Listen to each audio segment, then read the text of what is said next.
Vertigo d'Alfred Hitchcock. Mes parents m'ont un jour amené voir un très grand film qui est Les 101 Dalmatiens de Disney. Et voilà, c'était pas franchement une découverte, mais c'était quelque chose que j'attendais beaucoup, cette découverte de la salle, et j'ai jamais été déçu. C'est le fait d'être inconscient de son propre génie. Parce que les cinéastes qui sont par ailleurs doués, talentueux et qui s'en rendent compte, eh bien, c'est quand même un petit peu gênant quand ça suinte derrière chaque plan. Une prétention qui consisterait à dire qu'on est soi-même le détenteur du sens de ce qu'on crée. Or, je pense que toute œuvre, et le film n'y échappe pas, doit être faite par celui ou celle qui la regarde, le regarde. Et le cinéaste donne des pistes, le scénario donne des pistes, mais je pense que, c'est assez classique de dire ça, mais pour un spectateur, participer à un film, c'est comme exécuter une partition. C'est lui qui est l'exécuteur de la partition. Donc si le cinéaste prétend en même temps avoir le sens et que le sens est complètement clos, on n'a pas tellement intérêt à aller au cinéma. Je crois que mon principal défaut, c'est d'accorder la même importance à tous les films indépendamment de leur genre et de leur durée. Peut-être une rencontre avec Quentin Tarantino, qui était en réalité tel qu'on l'imagine, c'est-à-dire pour le coup dans la convivialité, le désir de la discussion, la découverte.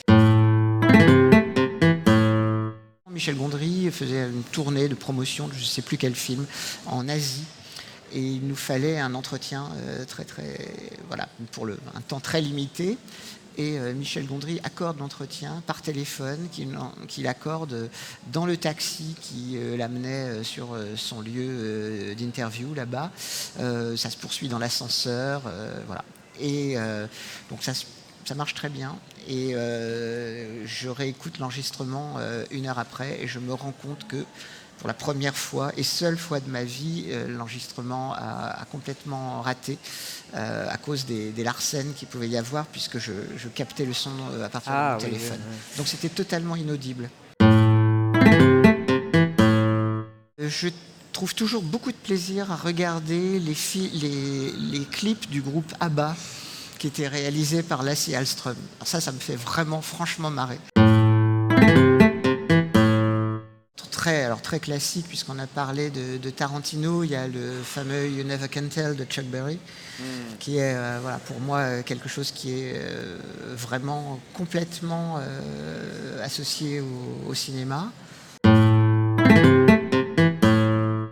Travailler à la moralisation du métier, peut-être.